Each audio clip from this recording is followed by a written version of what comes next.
കോൺഗ്രസിന്റെ വിശാല പ്രവർത്തക സമിതി യോഗം അഹമ്മദാബാദിൽ അവസാനിച്ചതോടെ കേരളത്തിൽ പുനഃസംഘടന ആവശ്യം ശക്തമാകുന്നു. ബൂത്ത് തലം മുതൽ KPCC വരെ വൻ അഴിച്ചുപണിയാണ് വേണ്ടതെന്ന് MM ഹസൻ ഉൾപ്പെടെ മുതിർന്ന നേതാക്കൾ ആവശ്യപ്പെട്ടു കഴിഞ്ഞു. K സുധാകരനെ KPCC അധ്യക്ഷ സ്ഥാനത്തു നിന്നും നീക്കാനുള്ള ശ്രമം ഊർജിതമാക്കുന്നതോടെ കോൺഗ്രസിൽ വലിയ പൊട്ടിത്തെറിയാകും ഉണ്ടാവുക. പാർട്ടി വരാൻ പോകുന്ന വലിയ രണ്ട് തെരഞ്ഞെടുപ്പ് യുദ്ധങ്ങളെ നേരിടണ്ടേ. അപ്പം അതുകൊണ്ട് ലോക്കൽ പ്രാദേശിക തലത്തിലും ജില്ലാ തലത്തിലും സംസ്ഥാന തലത്തിലും പുനഃസംഘടന ആവശ്യമാണെന്നുള്ള കാര്യത്തിൽ എല്ലാവരും ഏകാഭിപ്രായക്കാരാണ്.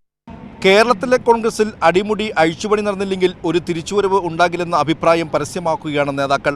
ഒരു ഉടച്ചുവാർക്കൽ അനിവാര്യമെന്ന് മുതിർന്ന കോൺഗ്രസ് നേതാവ് KC ജോസഫ്. ചില അഴിച്ചുപണി ആവശ്യമുണ്ട്. കാരണം ഇത് 5-6 കൊല്ലമായി ഭാരവാഹികൾ തുടരുകയാണ്. പലരും വർക്ക് ചെയ്യുന്നവരല്ല.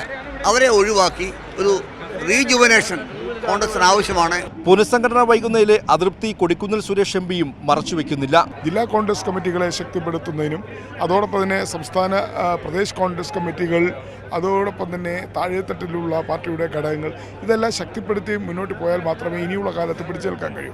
പുനഃസംഘടന നടപ്പിലാക്കുമ്പോൾ സ്ത്രീകൾക്ക് അർഹമായ അംഗീകാരം വേണമെന്ന് ബിന്ദു കൃഷ്ണ അടക്കം വനിതാ നേതാക്കളും ആവശ്യപ്പെടുന്നു. നമ്മുടെ കേരളത്തെ സംബന്ധിച്ച് ജനസംഖ്യയുടെ പകുതിയിൽ കൂടുതലുള്ളവർ സ്ത്രീകളാണ്. ആ സ്ത്രീകൾക്ക് ഒരു രാഷ്ട്രീയ പ്രസ്ഥാനത്തിലും മതിയായ പ്രാതിനിധ്യം നൽകുന്നില്ല എന്നുള്ളത് പച്ച പരമാർത്ഥമാണ്. അതിനൊരു വലിയ മാറ്റം കോൺഗ്രസിലൂടെ വരും എന്ന് പ്രതീക്ഷിക്കുന്നു. ചുരുക്കത്തിൽ വിശാല പുനഃസംഘടന എന്ന പ്രവർത്തക സമിതി തീരുമാനം കേരളത്തിലെ കോൺഗ്രസിനെ വലിയ പ്രതിസന്ധിയിലേക്കാണ് എത്തിച്ചിരിക്കുന്നത്.